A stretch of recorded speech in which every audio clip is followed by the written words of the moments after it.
अस्सलाम वालेकुम। मैं समीउल आरफीन आपका टीचर और लेकर आया हूँ आज आपके लिए एक छोटा सा इम्पोर्टेंट टॉपिक और वो है velocity time graph. Velocity time graph examination point of view से तो इतना इम्पोर्टेंट नहीं है, लेकिन इससे चूंकि न्यूमेरिकल सॉल्व होते हैं और इसके अलावा जब आप एंट्री टेस्ट के लिए जाएंगे तब ये आपको बहुत काम आएगा और इसीलिए मैंने ये सोचा कि इसके ऊपर एक छोटी सी वीडियो बना दी जाए। तो इम्पोर्टेंट बात है, छोटी सी, आपने ख़ास कर याद रखनी है और इसको समझाने के लिए मैं सिंपल सबसे पहले आपको डिस्टेंस टाइम ग्राफ के बारे में थोड़ा सा बताता हूँ। ठीक है, तो यहाँ पर मैंने ले लिया डिस्टेंस जो कि होगा इन मीटर्स। ओके, ज़रा सा फासले से लिख देते हैं। डिस्टेंस है जो कि मीटर्स में होगा और ये है यहाँ पर टाइम जो कि सेकंड्स में होगा। ठीक है, फ़र्ज़ करें कि आप ए पॉइंट से बी पॉइंट पर यहाँ पर चलते हैं। ठीक है, तो ये ओरिजिन है जहाँ से आप स्टार्ट करते हैं उसको ओरिजिन कहते हैं और ओरिजिन से ए पॉइंट पर आप चले गए। ठीक है, तो आपने जो फासला तय किया है वो है from O to A. Okay, तो मैं क्या करूँगा कि ये 2 पॉइंट्स ले लेता हूँ इन पॉइंट्स पर। तो इन पॉइंट्स पर मैं ये फाइंड करने की कोशिश करता हूँ कि यहाँ पर मेरे पास इसका स्लोप क्या है। ठीक है, मैं स्लोप फाइंड कर रहा हूँ। स्लोप का फार्मूला क्या होता है? स्लोप का फार्मूला होता है y2 minus y1 over x2 minus x1। ठीक है, y2 minus y1 over x2 minus x1। मान लीजिए हमारे पास यहाँ पर कहाँ पर, यहाँ पर इस पॉइंट पर मेरे पास ये जो पॉइंट्स हैं वो x1 है। इस एतबार से अगर आप हॉरिजॉन्टल चल रहे हैं तो यहाँ पर आपके पास x1 है, यहाँ पर आपके पास 2 है, यहाँ पर आपके पास 3 है, यहाँ पर आपके पास 4 है। 1 2 3 4 ये इक्विडिस्टेंस होने चाहिए चूँकि ये x एक्सिस है और यहाँ पर भी इक्विडिस्टेंस होने चाहिए। 1 2 3 4 1 2 3 4। ओके, तो x1 और y1 यहाँ पर हो जाएंगे वर्टेक्स और यहाँ पर हो जाएंगे x2 और y2। ठीक है, तो मैं यहाँ पर y2 इस पॉइंट को यानी इस जगह पर ये ले लिया y2। हाँ, y2 है 3 माइनस और इस जगह पर y1 होगा जो कि होगा 2 डिवाइडेड बाय x2। x2 क्या है यहाँ पर? x2 देख लेते हैं विच इज इक्वल्स टू तकरीबन 2 माइनस x1। x1 क्या है? Which is equals to 1। तो मेरे पास स्लोप क्या आ रहा है? 3 minus 2 is 1 over 2 minus 1 is 1 which is equals to 1। This is the slope. अच्छा, स्लोप बराबर होता है एंगल के। ठीक है, इस थीटा के बराबर होता है, यानी जितना स्लोप होगा उतना ही थीटा हो जाएगा। ठीक है, मिसाल के तौर पर लो मैं ज़रा सा बड़ा करके बना देता हूँ। ये देखो, ये स्लोप और ये थीटा, मैं इसे कह रहा हूँ थीटा 1। बट अब मैं ले लेता हूँ येलो कलर। ओके, और मैं अपने स्लोप को इंक्रीज कर देता हूँ। देखो स्लोप मेरा ज़्यादा बढ़ गया ना, ज़्यादा ढलान हो गई, लेकिन जब ज़्यादा ढलान हुई तो थीटा 2 ज़रा नोटिस करें, थीटा 2 भी बढ़ गया। इसका मतलब है कि स्लोप और थीटा सेम है। ठीक है, स्लोप बराबर होता है थीटा के। ऐसा ही है, ठीक हो गई बात?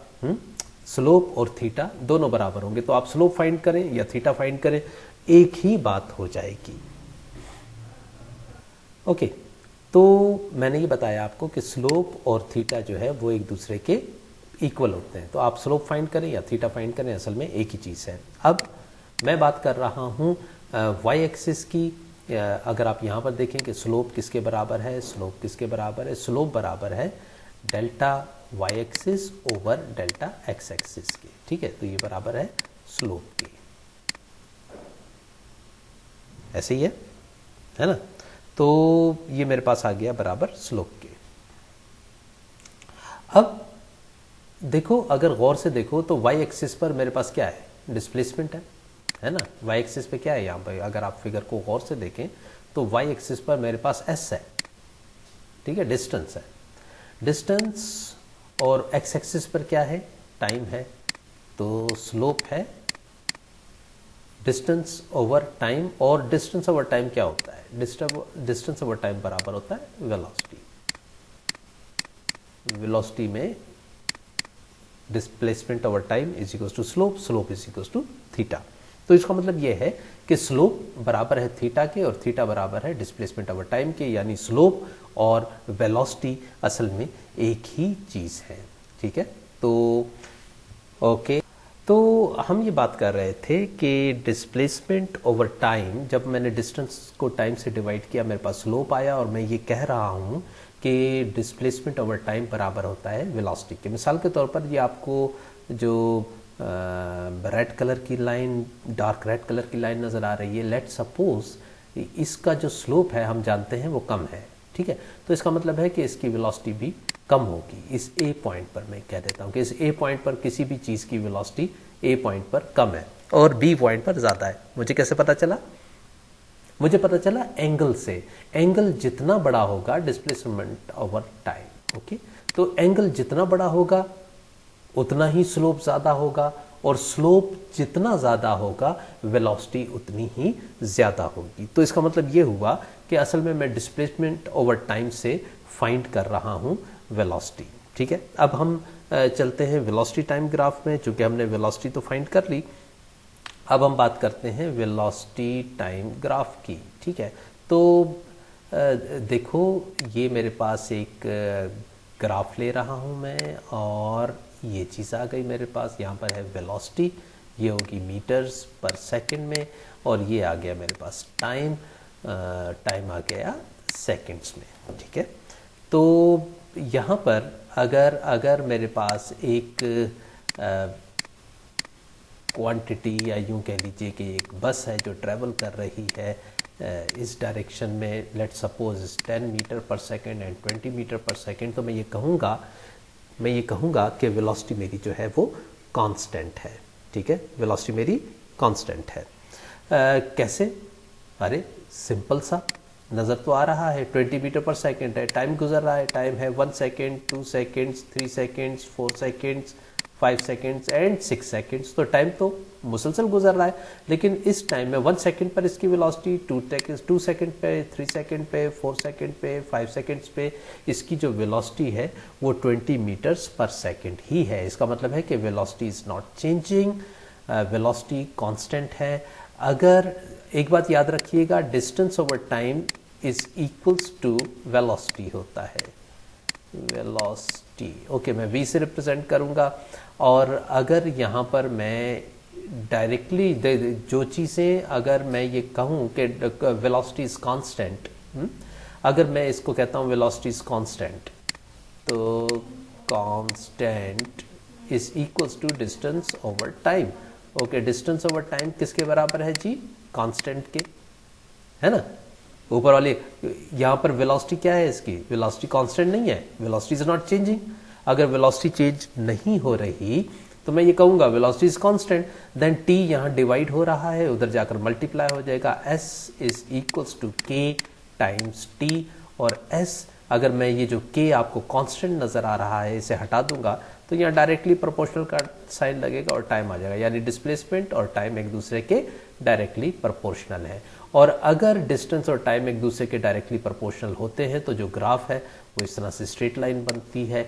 याद रखिएगा, आप फिजिक्स के स्टूडेंट हैं, आपको पता होना चाहिए कि जब डिस्प्लेसमेंट और टाइम एक दूसरे के डायरेक्टली प्रोपोर्शनल होते हैं तो लाइन हमारे पास स्ट्रेट होती है। ज़रूरी नहीं ऐसे हो, ऐसे भी हो सकती है, ऐसे भी हो सकती है, ऐसे भी हो सकती है और ऐसे भी हो सकती है, लेकिन एक बात याद रखिएगा कि ये लाइन बिल्कुल स्ट्रेट होगी, ठीक है। तो डिस्प्लेसमेंट और टाइम अगर डायरेक्टली प्रोपोर्शनल होंगे तो आपको लाइन स्ट्रेट मिलेगी। इसका मतलब ये भी है कि यहाँ पर जो आप ग्राफ देख रहे हैं ये कांस्टेंट वेलोसिटी का ग्राफ है, ठीक है।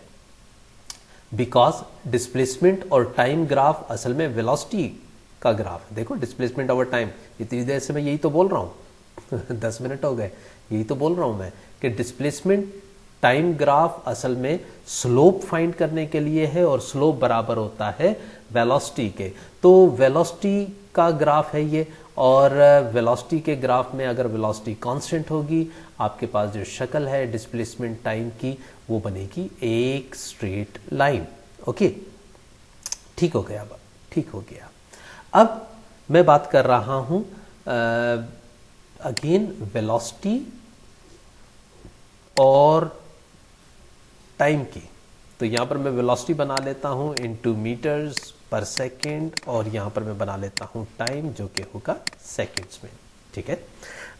अगर मैं ऊपर वाली मिसाल को देखूं तो यहां पर मैंने मान लिया था कि मेरी जो वेलोसिटी है वो कांस्टेंट है, लेकिन अब मैं ये नहीं मान रहा, मैं ये कह रहा हूं कि मेरी वेलोसिटी जो है वो इंक्रीज कर रही है, ठीक है।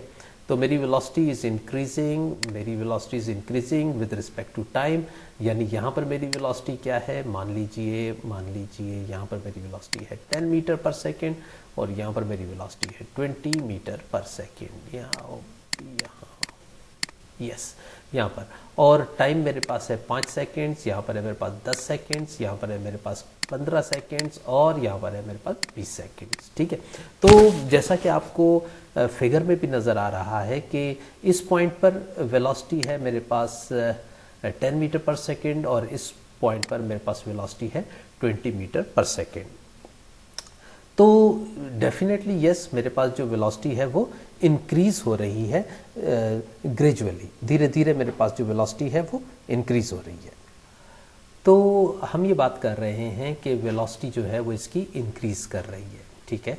अब अगर मैं यहाँ पर डिस्प्लेसमेंट टाइम ग्राफ बनाकर देखूँ तो यहाँ पर अगर मैंने डिस्प्लेसमेंट टाइम ग्राफ बनाता हूँ तो यहाँ पर मैं s लिख देता हूँ, यहाँ पर मैं टाइम लिख देता हूँ। s से मुराद डिस्टेंस है जो कि मीटर्स में होगा और टाइम से मुराद टाइम है, t से मुराद टाइम है जो कि सेकंड्स में होगा। ओके, तो अगर मैं इस तरह से कोई डिस्टेंस टाइम ग्राफ को बनाता हूँ तो मेरे पास याद रहे, मैं फिर से आपको बता रहा हूँ कि वेलोसिटी टाइम ग्राफ और डिस्टेंस टाइम ग्राफ में बहुत ज़्यादा सिमिलैरिटीज़ पाई जाती हैं।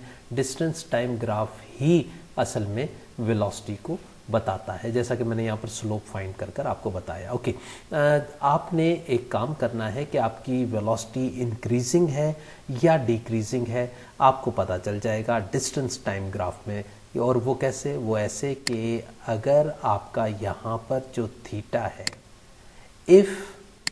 अच्छा एक और बात याद रखिएगा कि आपने जो एंगल बनाना है वो हमेशा एक्स एक्सिस से बनाना है, पॉजिटिव एक्स एक्सिस से एंगल बनाएंगे, इस स्लोप का भी और इस स्लोप का भी, इस स्लोप का भी, ठीक है।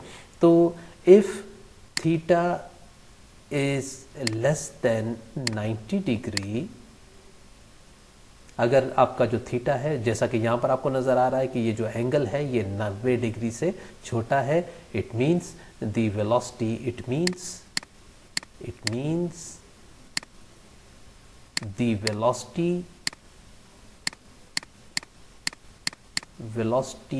is increasing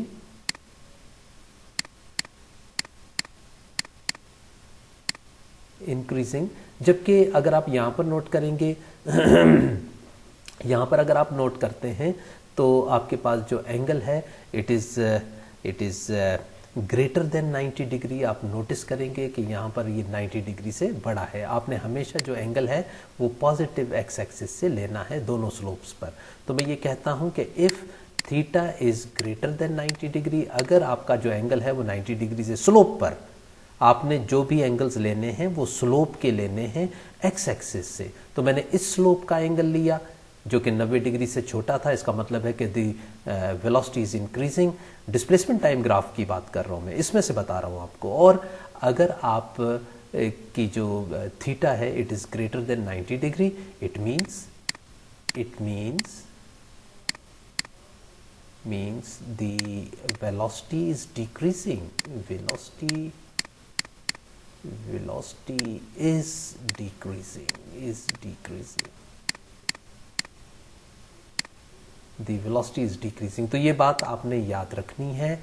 मैं अभी इसको प्रूफ भी कर देता हूँ ताकि आपको बात बहुत अच्छे से समझ आ जाए। आपने बस ये बात याद रखनी है कि हमेशा एक्स एक्सिस से स्लोप के ऊपर एंगल्स लेने हैं। अगर एंगल 90 डिग्री से छोटा आ गया तो इसका मतलब ये है कि आपकी वेलोसिटी इंक्रीज हो रही है, और अगर आपकी जो थीटा है वो स्लोप के ऊपर 90 डिग्री से बड़ा आ गया तो इसका मतलब है कि वेलोसिटी इज डिक्रीजिंग।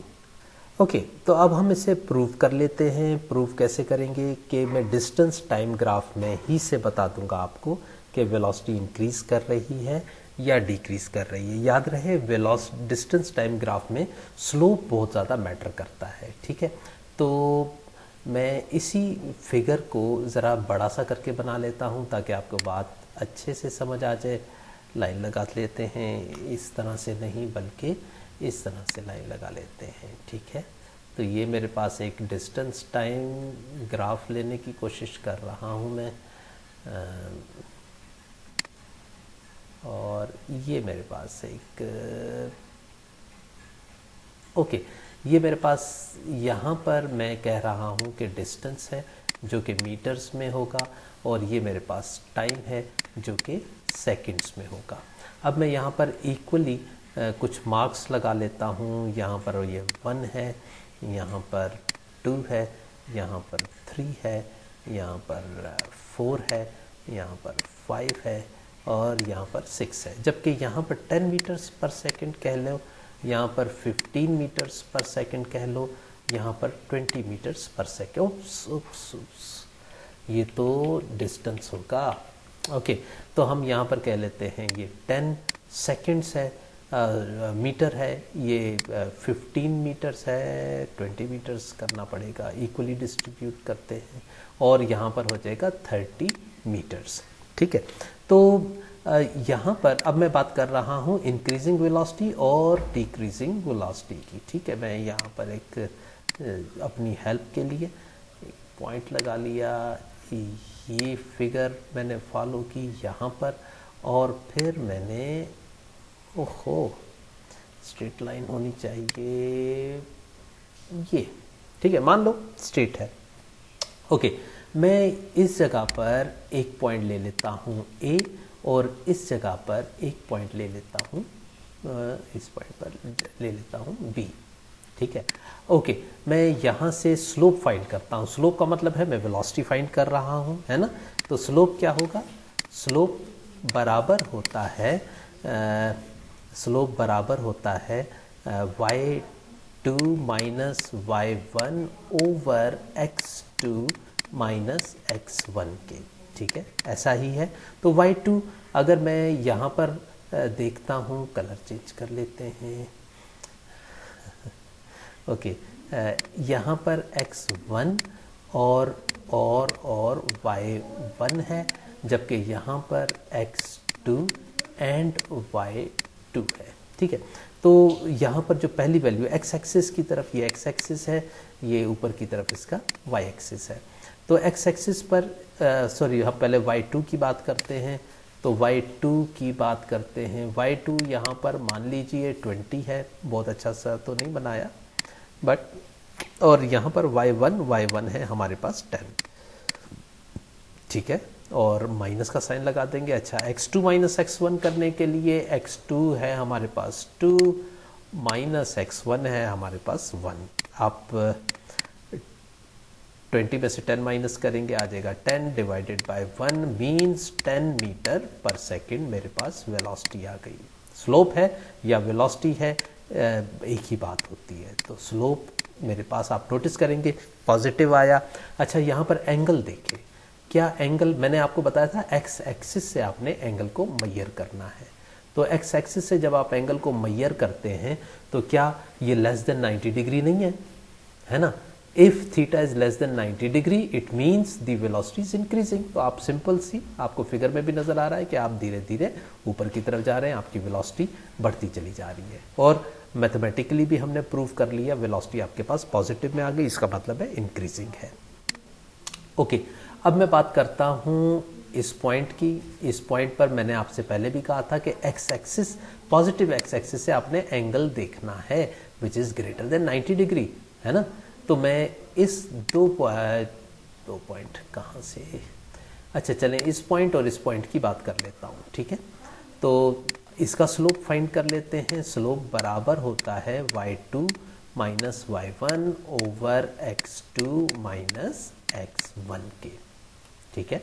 तो यहाँ से y2 ले लेते हैं हम। y2 जो शुरू में थे x1 y1 और जो बाद में आए it is equal to x2 and y2।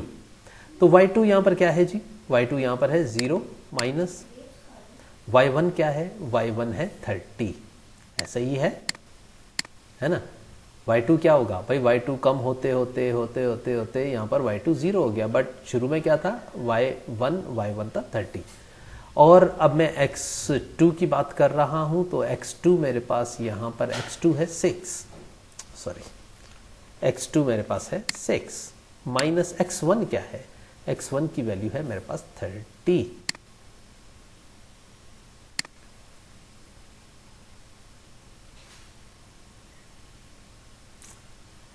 Okay, तो अब जब मैं इसको सॉल्व करता हूं तो ओके, x1 जो है x1 असल में x एक्सिस से मैंने गलती कर दी, एक छोटी सी। x एक्सिस से हमने मेजर करना होता है। x एक्सिस पर x2 की वैल्यू थी 6 और x1 की वैल्यू थी 4, तो ये होगी 4। ओके, अब अगर मैं इसको सॉल्व करता हूं तो -30 over 6 minus 4 is equal to 2 means -15 metre per second. आप नोटिस करेंगे कि आपका जो स्लोप है यानी आपकी जो वेलोसिटी है वो नेगेटिव साइन के साथ आई, और नेगेटिव साइन का मतलब है डिक्रीजिंग। इसका मतलब प्रूफ कर दिया कि if theta is less than 90 degree, अगर थीटा 90 डिग्री से छोटा होगा तो आपका जो वेलोसिटी है वो पॉजिटिव होगी, मींस इंक्रीजिंग होगी। लेकिन अगर आपका थीटा ग्रेटर देन 90 डिग्री हुआ इट मींस कि आपका स्लोप जो है वो नेगेटिव आएगा और आपकी वेलोसिटी जो है वो डिक्रीजिंग होगी। तो यहाँ पर अगर आप नोटिस करेंगे, आप चूंकि लाइन ऊपर इंक्रीज कर रही है तो इसका मतलब ये है कि ये जो वेलोसिटी है ये इंक्रीजिंग वेलोसिटी है। कैसे पता चलेगा? आप बगैर देखे मालूम कर सकते हैं। इसका एक्स एक्सिस से आपने एंगल चेक कर लेना है। अगर तो एंगल 90 डिग्री से छोटा है it means velocity is increasing, और यस 90 डिग्री से छोटा है तो इसका मतलब है कि वेलोसिटी जो है वो इंक्रीज कर रही है। ठीक है, तो अब हम आगे चलते हैं, इसी चीज़ को कंटिन्यू करते हैं आगे चलकर। फ़र्ज़ कीजिए कि आपके पास एक वेलोसिटी टाइम ग्राफ है, ठीक है? ये आपके पास वेलोसिटी टाइम ग्राफ आ रहा है। ये वेलोसिटी है इसकी, ये है मीटर्स पर सेकंड में, और ये है टाइम जो कि है सेकंड्स में। फ़र्ज़ कीजिए कि आपकी जो वेलोसिटी है वो ये है। अब आप मुझे बताएं कि ये इंक्रीजिंग वेलोसिटी है या डिक्रीजिंग। फॉर एग्जांपल इस पॉइंट पर मैं पॉइंट ड्रा कर देता हूं आपको, और फिर आप मुझे बताइए कि इस पॉइंट पर वेलोसिटी इंक्रीजिंग है या डिक्रीजिंग है। कैसे पता चलेगा? सिंपल वही रूल आपने फॉलो करना है। कौन सा वाला? ये वाला। इसको मैं इसको बॉक्स लगा देता हूं एक। इस रूल को आपने फॉलो करना है, ठीक है? यहां पर क्या कह रहे हैं? If theta is less than 90 degree it means velocity is increasing. Okay, अब इस पॉइंट पर हमने क्या करना है? एक टेंजेंट को ड्रा करना है, ठीक है? इस टेंजेंट को ड्रा, ओप्स, इस टेंजेंट को कैसे ड्रा करेंगे, ठीक है, ये लो, इस टेंजेंट, ये मैंने लाइक सीधा सा टेंजेंट ड्रा कर दिया। अच्छा, इस टेंजेंट का एंगल जरा चेक करो, इस टेंजेंट का एंगल आप नोटिस करेंगे ये 90 डिग्री से छोटा है, 90 डिग्री से छोटा है। अगर तो टेंजेंट का एंगल 90 डिग्री से छोटा हुआ, if theta is small then 90 degree, तो फिर क्या है, नोटिस करें ना, ये देखें, if theta is less than 90 degree it means velocity is increasing. इसका मतलब है कि यहाँ पर वेलोसिटी इंक्रीज हो रही है। अच्छा चलो, इस पॉइंट पर मुझे बताओ, इस पॉइंट पर मुझे बताओ कि वेलोसिटी इंक्रीज हो रही है या डिक्रीज हो रही है। हाँ, तो सिंपल, यहाँ पर भी आप एक एंगल लगा लेंगे। हाँ, एंगल बनाएंगे, एंगल बनाएंगे, एंगल बनाएंगे, और देखो जरा नोटिस करो, still it is smaller than 90 degree. यहाँ पर भी एंगल जो है वो 90 डिग्री से छोटा है। तो ए पॉइंट पर velocity is increasing, B point पर वेलोसिटी इज इंक्रीजिंग, दोनों पॉइंट्स पर वेलोसिटी इंक्रीज हो रही है। अब फर्ज कीजिए कि ए पॉइंट वाली जो कार है, लेट्स सपोज इसका नाम हम ए रख देते हैं, जो ए पॉइंट पर है उसका नाम हमने ए रख दिया, जो बी पॉइंट को छूती हुई गई है हमने उसका नाम बी रख दिया। अच्छा मुझे बताओ, इनमें से वेलोसिटी किसकी ज़्यादा है, क्या ए की ज़्यादा है या बी की ज़्यादा है? जल्दी बताओ, मैं 10 तक गिनूंगा, 1, 9, 10, ठीक है? नहीं बताया तुमने? ओके, मैंने आपको ये बात पहले बता दी थी कि स्लोप असल में वेलोसिटी को रिप्रेजेंट करता है और स्लोप बराबर है थीटा के। ये चीज़ मैंने यहाँ पर लिखी हुई है। स्लोप किसके बराबर है? थीटा के। और स्लोप किसके बराबर है? स्लोप बराबर है वेलोसिटी के, है ना, दोनों के बराबर है। ओके, तो स्लोप असल में बराबर है थीटा के। तो जितना छोटा थीटा होगा उतना ही स्लोप कम होगा, और मैं यहाँ पर लिख देता हूँ ये बराबर है वेलोसिटी के। वेलोसिटी बराबर नहीं है, बट एक चीज़ के फर्क पड़ने से दूसरी चीज़ पे भी फर्क पड़ता है। यानी स्लोप अगर ज़्यादा होगा तो वेलोसिटी ज़्यादा हो जाएगी, स्लोप अगर छोटा होगा वेलोसिटी छोटी हो जाएगी। हाँ, तो छोटा एंगल है, छोटा एंगल इसका मतलब है ए की वेलोसिटी कम है। एंगल छोटा वेलोसिटी कम, एंगल बड़ा वेलोसिटी ज़्यादा, है ना। तो अब आप मुझे बताएं कि वेलोसिटी किस कार की ज़्यादा है? क्या ए कार की ज़्यादा है या बी कार की? अरे सिंपल, बी कार का चूंकि एंगल बड़ा है लिहाजा बी कार की वेलोसिटी ज़्यादा है। स्लोप बड़ा है ना, बी स्लोप जितना बड़ा होगा स्लोप बराबर है थीटा के और बराबर है वेलोसिटी के।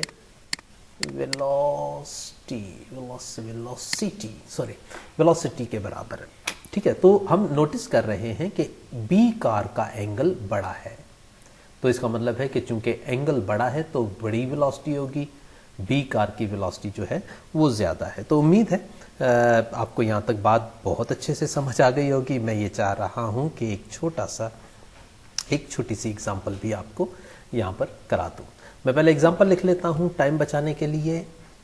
ओके, ये मैंने एक फिगर ड्रा कर ली है, एक न्यूमेरिकल है, जो ऊपर जो कुछ हमने ग्राफ में पढ़ा है उसी चीज़ को एक्सप्लेन करने के लिए यहाँ पर बना रहा हूँ। तो फ़र्ज़ कीजिए कि ये मेरे पास एक ओरिजिन है, ओरिजिन यहाँ से हमारी कार ने चलना शुरू किया, यहाँ से चलते चलते इस पॉइंट पर आ गई। अच्छा, इस पॉइंट पर हमने इसकी वेलोसिटी फाइंड करनी है और कुछ चीज़ें हमने फाइंड करनी है। ये यहाँ पर है 15 पर, लेकिन एक चीज़ नोट करेंगे आप कि ये 20 पर आकर नहीं रुकी बल्कि 19 पर आकर रुकी है, ठीक है। तो ये चीज़ आपने ख़ास करके देखनी है कि ये 19 सेकंड्स पर आकर आपकी कार जो है वो रुक गई है, ठीक है। तो हमने जो चीज़ फाइंड करनी है, एक्सेलरेशंस फाइंड करने हैं। हमने एक्सेलरेशन फाइंड करना है यहाँ का, एक्सेलरेशन फाइंड करना है यहाँ का, और एक्सेलरेशन फाइंड करना है इस पॉइंट का। 3 एक्सेलरेशंस फाइंड करने हैं और the total distance covered by this car भी फाइंड करना है। तो ठीक है, हम एक्सेलरेशन फाइंड करते हैं। एक बात याद रखिएगा कि अगर वेलोसिटी इंक्रीजिंग है, दो चीज़ें याद रखिएगा कि अगर आपकी वेलोसिटी इंक्रीजिंग है, कैसे इंक्रीजिंग है, डिस्टेंस टाइम ग्राफ में यहाँ पर एंगल ले लेंगे आप एक्स एक्सिस से, अगर एक्स एक्सिस से एंगल ले लिया और आपकी वेलोसिटी इंक्रीजिंग है तो एक्सेलरेशन भी इंक्रीजिंग होगा। ठीक है, इफ़ मैं एक नया रूल पढ़ा रहा हूँ आपको, if theta is less than 90 degree, velocity is increasing, velocity is increasing, और अगर velocity is increasing, acceleration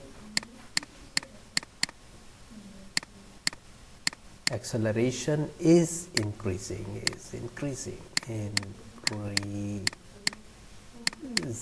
ठीक है। तो इस पॉइंट पर मैं बात कर रहा हूँ, हम जानते हैं चूंकि थीटा छोटा है 90 डिग्री से, वेलोसिटी तो इंक्रीजिंग है, एक बात डन है। क्या एक्सेलरेशन भी इंक्रीजिंग है? आइए चेक करते हैं एक्सेलरेशन का फार्मूला क्या होगा। ठीक है, ये रूल याद रखिएगा, काम आसान हो जाएगा। एक्सेलरेशन बराबर होता है change in velocity over change in time, यानी v2 minus v1 over t2 minus t1। अगर आप इन दो पॉइंट्स की बात कर रहे हैं तो जहाँ पर आप पहले थे वो 1 पॉइंट होगा और जहाँ पर आप बाद में पहुँचे वो 2 पॉइंट होगा। ठीक है, ओके, तो मैं यहाँ पर वेलोसिटी v2 की वैल्यू पुट करता हूँ 20 माइनस v1 क्या है यहाँ पर 1 पॉइंट पर v है 0, ओके, और t2 है 5, देखो ना यहाँ पर टाइम है और टाइम पहले नंबर पर यहाँ पर होगा, दूसरे नंबर पर जो टाइम है वो यहाँ पर होगा। तो t2 आपके पास 5 है माइनस t1 क्या है 0 है। ठीक है, तो अब जब मैं इसको सॉल्व करता हूँ तो 20 divided by 5 which is equals to 5 4s are 24 metres per second square. आप नोटिस करेंगे एक्सेलरेशन पॉजिटिव में आया है और प्रूफ हो गया कि if theta is less than 90 degree velocity is increasing, if velocity is increasing then acceleration is increasing, ये बात याद रखिएगा। ओके, अब हम आ जाते हैं इस पॉइंट पर फ्रॉम, अब मैं बात कर रहा हूँ इस पॉइंट से लेकर इस पॉइंट तक की, बल्कि इस तरह से करते हैं, इसका नाम लिख लेते हैं ताकि काम आसान हो जाए। ये पॉइंट A है बजाय 1 2 के, ये पॉइंट B है, ये पॉइंट C है और ये पॉइंट D है, ये पॉइंट D है। ठीक है, ओके, अब मैं एक्सेलरेशन फाइंड करने की कोशिश कर रहा हूँ बिटवीन B C। अच्छा, एक बात याद रखिएगा, if velocity is constant, if velocity, आप नोटिस करेंगे B से C तक कोई वेलोसिटी चेंज नहीं हो रही। देखो एक सिंपल सी बात है, आपको ग्राफ देखकर, बाज़ औक़ात ऐसा होता है जब आप एंट्री टेस्ट में जाते हैं तो आपको एक ग्राफ दिया जाता है, उसको देखकर आपने फ़ौरन टिक लगाना होता है, क्रॉस कहाँ लगाना है, टिक कहाँ लगाना है। ठीक है, तो ये जो जितना आज का जो लेक्चर है इन मानों में बहुत इम्पॉर्टेंट है कि आप इस काबिल हो जाएंगे कि सिंपल आप सिर्फ इसको देखकर फिगर्स को और लगा सकते हैं निशान सही पर और गलत पर। तो याद रखिएगा, मैं एक फार्मूला लिख रहा हूँ, एक्सेलरेशन बराबर होता है change in velocity over change in time के। ठीक है, ऐसा ही है ना। इफ ये मेरे पास आ गया एक्सेलरेशन का फार्मूला। ठीक है, ओके, एक्सेलरेशन बराबर है change in velocity over time के। If velocity is not changing, acceleration के लिए जरूरी है कि वेलोसिटी चेंज हो रही हो। If velocity is not changing means change in velocity is 0, then acceleration is equals to 0। ठीक है, तो एक्सेलरेशन 0 होना चाहिए एंड 0 इज ए कांस्टेंट, है ना, याद रखिएगा 0 इज ए कांस्टेंट वैल्यू। तो फिर अब मैं B से C पर एक्सेलरेशन फाइंड करता हूँ। आंसर देखिएगा क्या आएगा। फिगर काफ़ी बड़ी हो गई है बट यहाँ बना लेता हूँ। Acceleration is equals to V C minus V B, है ना। अगर आप B और C के बीच में कंपैरिजन करते हैं तो पहले आप B पॉइंट पर थे और चलते चलते बाद में आप C पॉइंट पर आए। कैसे पता चला? टाइम बता रहा है, 5वें सेकंड पर आप B पर थे और 15वें सेकंड पर आप C पर होंगे, है ना। तो टाइम आपको बता देगा। जबकि आपने टाइम जो है वो C पर था 15 और B पॉइंट पर टाइम था 5, ठीक है। बल्कि पहले T at point C minus T at point B, इस तरह से कर लेते हैं। तो वेलोसिटी क्या थी C पॉइंट पर? ज़रा गौर से देखें। C पॉइंट पर जो वेलोसिटी है वो 20 है और B पॉइंट पर भी वो 20 है, ठीक है। तो velocity at point C is 20, velocity at point B is 20, where is time जो भी हो लिख देता हूँ 15 माइनस 5 और 20 minus 20 0, 0 mean 0, acceleration is equals to 0, 0। आप नोटिस करेंगे कि एक्सेलरेशन 0 आ गया। अब आपने एक बात याद रखनी है कि वेलोसिटी टाइम ग्राफ में अगर लाइन हॉरिजॉन्टल आ जाती है, बिल्कुल स्ट्रेट आ जाती है, एक्स एक्सिस के अलोंग बिल्कुल स्ट्रेट आ जाती है, तो इसका मतलब है कि उसका एक्सेलरेशन हमेशा 0 होगा। अब हम बात कर लेते हैं एक्सेलरेशन की at point C and D। तो यही कर देता हूँ। Acceleration is equals to acceleration velocity at point D minus velocity at point C, बड़ी वैल्यू में से, यानी हमेशा फाइनल में से माइनस करते हैं इनिशियल को, तो फाइनल D पॉइंट पर है। जब आप C और D को कंपेयर कर रहे हैं तो पहले आप C पॉइंट पर थे और बाद में आप D पॉइंट पर पहुंचे। कैसे पता चला? टाइम बता रहा है। 15वें सेकंड पर आप C पर थे और 19वें सेकंड पर आप D पर आ गए। तो इसका मतलब है कि 19 टाइम बढ़ा है ना, तो टाइम बढ़कर जहां पर गया वही आपकी फाइनल डेस्टिनेशन होगी। तो टाइम यहां पर बात कर लेते हैं, time at D point minus time at C point, ठीक है। तो वेलोसिटी एट पॉइंट D कितनी है जी? 0 है, minus velocity at point C कितनी है जी? C पर वेलोसिटी है 20। ओके, टाइम क्या है? टाइम है, फाइनल टाइम है 19 सेकेंड, माइनस C पर थे आपके 15, ठीक है। तो अब माइनस 20/4, तो आपका आंसर क्या आया? आपका आंसर आया minus minus minus minus 5 metres per second square. अच्छा, इंक्रीजिंग है डिक्रीजिंग है कैसे पता चलेगा? मैंने आपको पहले भी बताया था, एक्स एक्सिस के अलोंग एंगल बना लीजिए and angle is greater than 90 degree. अगर 90 डिग्री से बड़ा होगा तो acceleration is decreasing, velocity is decreasing, है ना। तो नेगेटिव साइन के साथ आया, मींस डिक्रीजिंग। ये बात हमारी यहां पर हुई थी। If theta is greater than 90 degree it means velocity is decreasing, but यहाँ पर एक्सेलरेशन है, सेम रूल अप्लाई हो रहा है। एंगल और दूसरी बात ये आप नोटिस करेंगे, if velocity is decreasing the acceleration is decreasing. कब? जब theta is greater than 90 degree, यानी इसी चीज़ को आप उल्टा लें तो आपको यही चीज़ें सारी की सारी प्रूफ हो जाएंगी। ओके, अब मैं डिस्टेंस की बात करता हूँ। डिस्टेंस यहीं पर ही फाइंड कर लेते हैं। डिस्टेंस फाइंड करने के लिए फार्मूला इस्तेमाल कर रहा हूँ मैं ट्रेपीजियम का। ट्रेपीजियम किसे कहते हैं? जिसकी कोई साइड किसी के बराबर नहीं होती। मिसाल के तौर पर ये साइड इस साइड के बराबर नहीं है, ये साइड और इस साइड के बराबर नहीं है, ठीक है। तो ट्रेपीजियम का फार्मूला डिस्टेंस के लिए यूज कर रहा हूँ 1/2 into sum of parallel lines. ये पैरेलल लाइंस का सिंबल है, ये जो मैंने दो लाइनें ऐसे करके डाल दी, और मल्टीप्लाइड बाय हाइट। ये मेरे पास डिस्टेंस का सिंबल है, ट्रेपीजियम का फार्मूला है, सॉरी। 1/2, यहाँ पर दो पैरेलल लाइंस कौन सी हैं? पैरेलल लाइंस किन्हें कहते हैं? जैसे रेल की पटड़ी है, इसकी दोनों पटड़ियाँ सीधी सीधी चलती हैं, मेरी पटड़ियाँ सीधी नहीं हैं, बट आप ये मानेंगे कि ये सीधी हैं। तो दो लाइंस जो सीधी चलती रहती हैं और कभी भी एक दूसरे को ना मिलेंगी और ना ही कभी एक दूसरे से दूर जाएंगी, उनको हम पैरेलल लाइंस कहते हैं। तो यहाँ पर पैरेलल लाइंस हैं फ्रॉम ए टू डी और फ्रॉम बी टू सी। आप देखेंगे ये दो लाइंस ऐसी हैं जो पैरेलल चल रही हैं, ये वाली लाइन साथ साथ चल रही हैं, है ना।